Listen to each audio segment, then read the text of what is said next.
Gloire à Dieu. Amen. Je suis content d'être là ce soir. Je vais expliquer mon témoignage, j'ai déjà expliqué ici. Je préfère avec pleine joie dans mon cœur. Voilà, moi je suis un garçon qui a été élevé dans les choses de Dieu. J'ai toujours connu les choses de Dieu de ma vie. J'ai été élevé sur les missions, sur les conventions. Mon oncle c'était un serviteur, je vais le dire maintenant. Avant je ne le disais pas, mais je vais le dire maintenant. Mon oncle c'était un serviteur de Dieu. Et puis on a été élevé dans la mission, je me suis marié. Mais mon beau-frère c'est Nipper, tout le monde le connaît. C'est un pasteur, mes cousins ils sont pasteurs. Mais c'est pas pour ça que j'étais un chrétien. J'avais une chose, moi, c'est que je pouvais sortir le soir et le lendemain matin, je pouvais me lever puis manger avec un pasteur, ça ne me dérangeait pas du tout, c'était ma vie qui était comme ça. J'avais été élevé comme ça.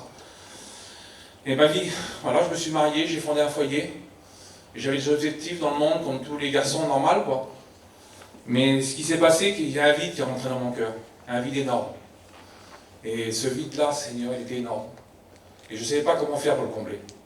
Et j'ai vu, au bout de certaines années que j'étais marié, que même que j'arrivais à ce but-là, que le vide, il arrêtait toujours là dans mon cœur. Et j'ai dit, Seigneur, comment je vais faire? Je ne veux pas vivre comme ça toute ma vie, ce vide-là. Et je savais que c'était Dieu qui me manquait, moi. Alors j'ai rentré vers moi un jour à Calas, là. Et quand je rentrais chez moi, vous savez, j'ai fait des centaines de réunions pour faire plaisir aux copains, pour faire plaisir à mes cousins, mes beaux-frères, à qui vous voulez.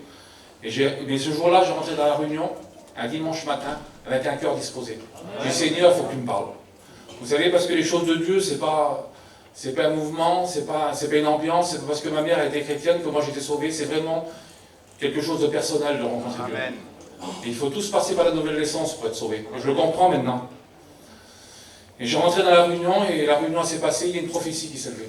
Et dans la réunion, c'est à Châteauneuf, l'ancienne salle. Quand la prophétie s'est levée, là, Dieu m'a parlé en direct. Et quand Dieu m'a parlé, c'était important pour moi, parce que c'est la première fois que j'ai écouté la voix de Dieu. Malgré que j'étais élevé sur les missions, tout ce que vous voulez, Dieu a dévoilé ma vie.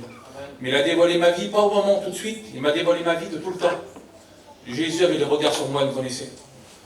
Et ce soir, tu es là dans la réunion, Dieu te connaît. Toi, tu ne le connais pas, mais lui te connaît. Amen.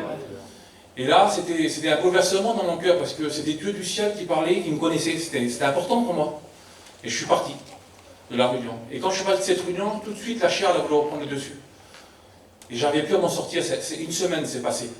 Mais où c'est que j'allais, Dieu me parlait. J'allais à la poissonnerie, le poissonnier m'aurait disait, Jésus t'aime. J'allais, ça ne lâchait pas, c'était sur moi. C'était sur moi, c'était sur moi. Et je suis parti boire un verre avec Aix-en-Provence, avec un garçon, et quand je suis revenu de ce verre, j'ai fait un malaise dans mon camping.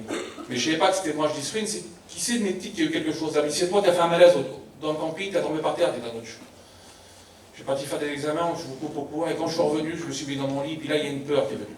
C'est la peur d'éternité. Et là, je vous dis, je le souhaite à personne, Seigneur Jésus.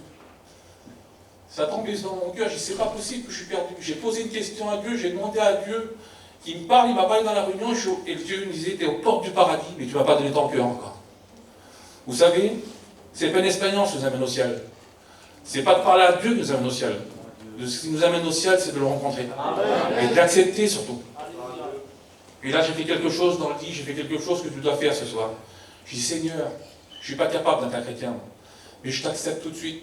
J'ai besoin de toi. Amen. Dieu a rentré dans mon cœur, Seigneur Jésus. Il m'a pris dans ses bras d'amour. C'est tellement bon. Vous savez, Jésus m'a rien reproché. J'aime le dire dans mon témoignage que c'est comme ça. Dieu m'a rien reproché du tout. Parce qu'il aurait pu me dire, je suis là-bas, je t'ai parlé, là-bas, je t'ai parlé, là-bas, je t'ai parlé, là-bas, je t'ai parlé, tu avais 15 ans, 18 ans, Dieu m'a toujours parlé. Je connaissais, il ne m'a rien dit du tout, il m'a sauvé tout de suite. Je te le dis, elle ne te reprochera rien ce soir. Accepte-le de tout ton cœur. C'est la plus belle des vies du monde. De toute façon, c'est là que nous amène au ciel. Il n'y a pas d'autre vie. Alors que Dieu vous bénisse. Amen. Amen. Si je peux. Gloire à Dieu. Amen. Gloire à Dieu. Gloire à Dieu.